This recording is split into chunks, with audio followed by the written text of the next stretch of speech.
I just left my mother's house after visiting her on her birthday. She lives a state over from me, and while I don't visit as often as I should, I try to make it out there when I do get a chance. The drive to my mother's house was fine. I actually made good time. Normally a 6-hour trip ended up taking 5 hours, and that was a plus. I never really cared much for driving. Some would argue that driving can be cathartic, driving peacefully on an open road. For me, however, I just find driving, especially long distances, to be monotonous. The less time I have to spend on the road, the better. I had left my mother's a little after 4 p.m., and for the first hour or so, I was met with an outrageous amount of congestion. I think I ended up sitting on the highway without moving for a total of 20 minutes straight. Then immediately after, I was met with intermittent stops, which turned the monotonous trip into one of agony. The constant drive to feed then brake was beginning to take a toll on my mind. After about an hour and a half, my GPS came to life, informing me of a severe accident further down the road. Although I wasn't surprised, I was grateful to have something to blame on this bad traffic. As my car crept further down the road, my GPS, with her overly chipper voice, suggested that I take a detour. At that point, anything was better than sitting in this metaphorical hell. The exit was slowly approaching, and just trying to get to that ramp was torturous. Like having your favorite food place just out of your reach. Eventually I made it and followed a few other cars making a quick exit as well. My GPS began to plot a new route home as I drove along the side road. About 10 minutes later, I found myself driving alongside farmland as far as the eye could see. While I was still a little frustrated at sitting in traffic, being able to drive consistently with a relaxing view did help calm me down a bit. It wasn't long after passing the third cornfield that I noticed that I was now alone. I knew I had been following some cars when I pulled off the highway, but now there was no vehicles in front of or behind me. Even though that was odd, I put it out of my mind as I drove along. A few minutes later, my gas light appeared, and I sighed as this just seemed to add on to my many driving frustrations. I was pulling up to an intersection when I saw a sign for a town on my right. Running out of options, I made my way down the road. When I first pulled into town, I was surprised at how barren it was. There was a small gas station on the edge of town, a post office nearby, and a few residential houses further down the road. Putting the thought to the back of my mind once again, I pulled into the gas station as the sun was beginning to set. After getting out of my car, I saw that the pump had a "Please pay inside" sign taped to it. So with a huff, I walked over to the gas station itself. When I stepped through the doors and locked eyes with the man behind the counter, he was an older gentleman with a white beard and a deep blue shirt. I gave him a nod as I walked over to the coolers and grabbed a water. He didn't return a nod, nor did he make any movements whatsoever. It was late, I thought, probably the end of his shift. I walked up to the counter and set my water down and asked him to put 20 on the pump outside. He just stared at me for a moment with a grin that seemed forced. After a full minute of silence, I asked him if he was alright. He simply nodded and pressed a few buttons on the register, then returned to his previously motionless demeanor. I asked him how much it was for the water, but the man didn't acknowledge me at all. Feeling too tired to deal with all this, I just set a 20 and a few ones on the counter and headed out to my car. As I was filling up my car, I noticed something even stranger than the gas station clerk. There was a woman standing in the middle of the street. I watched her until my tank was topped off. Wondering what the hell she was doing, I walked out into the street, taking care to check for oncoming cars. As I approached her, I asked her if she was doing alright.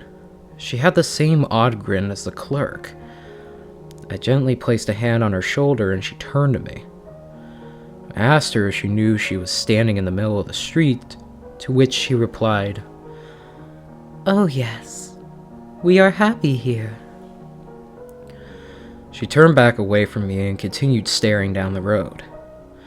At this point, I was ready to leave, and not just because my gas tank was full. I got in my car and carefully drove around the woman as she remained motionless. As I drove through the town, more and more things stuck out to me. The post office nearby had 4 people standing outside of its doors. Though I have a friend who works at the post office and they don't stay open very late at all. So either this was a unique post office or those people were waiting to get inside a closed building. I began to pass by the houses next. One house had a man raking its front lawn. Normal enough, although there wasn't a single leaf anywhere to be found. Across the street from him was a house that had a small seesaw in the front yard with 2 children playing on it, except they were both sitting on it evenly, staring at each other and not going up and down. I started to pick up my pace as I wanted more and more to get out of this strange town, but I soon regretted that decision as flashing lights filled my rearview mirror. I groaned as I pulled over to the side of the street. I watched through my mirror as a police officer stepped outside his vehicle with a large grin plastered across his face. He slowly walked up to my window and stood there. I've been pulled over before, and one thing I learned is you wait for instructions from the officer. After a few minutes came and went, I rolled down the window and asked if there was a problem. With a relatively happy tone, the officer said, "You have the right to remain silent." I gave him a confused look and asked if I was under arrest, to which he spoke again. "It's illegal to drive a car, sir." If I wasn't already so creeped out by the whole town, I would have thought this was actually quite funny. I told him that I had a license and registration to drive this car. He then leaned down and almost stuck his head inside of my car before saying, "Have a nice day." He then stood up, walked back to his car, then drove away with his lights still flashing. I was at a loss for words. Never in my life had I experienced anything like that before. Taking a moment to compose myself, I looked around and noticed that all the people were now staring at me. The man raking his leafless yard, the 2 children, everyone was staring at my car now. I started to drive away when I was stopped by a sight that made me feel very uneasy. The woman from before, the one that was standing in the middle of the street near the gas station. Well, she was still in the street, but right in front of me. Now, I had been driving for quite a few minutes, so unless she was a marathon sprinter, there was no way she could have gotten in front of me. I slowly crept closer to her, and like before, carefully maneuvered my car around her. I still had my window down as I passed her slowly. When I was almost halfway, she turned to me. Her eyes were a dark shade of red, and she was no longer smiling. In a deep, gravelly voice that obviously didn't belong to her, she said, "Join us." I had never stomped my foot on the gas pedal that hard before in my life. My tires squealed down the road, and I didn't let off until I started to see the cornfields once again.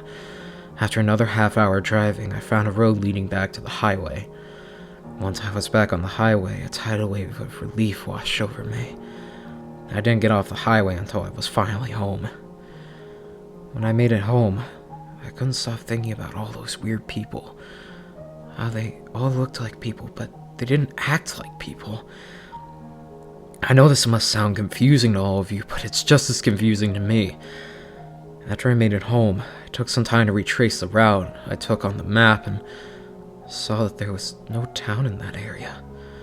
I'm not entirely sure who they are or even what they are, but I think next year I'll just send my mom a card for her birthday instead.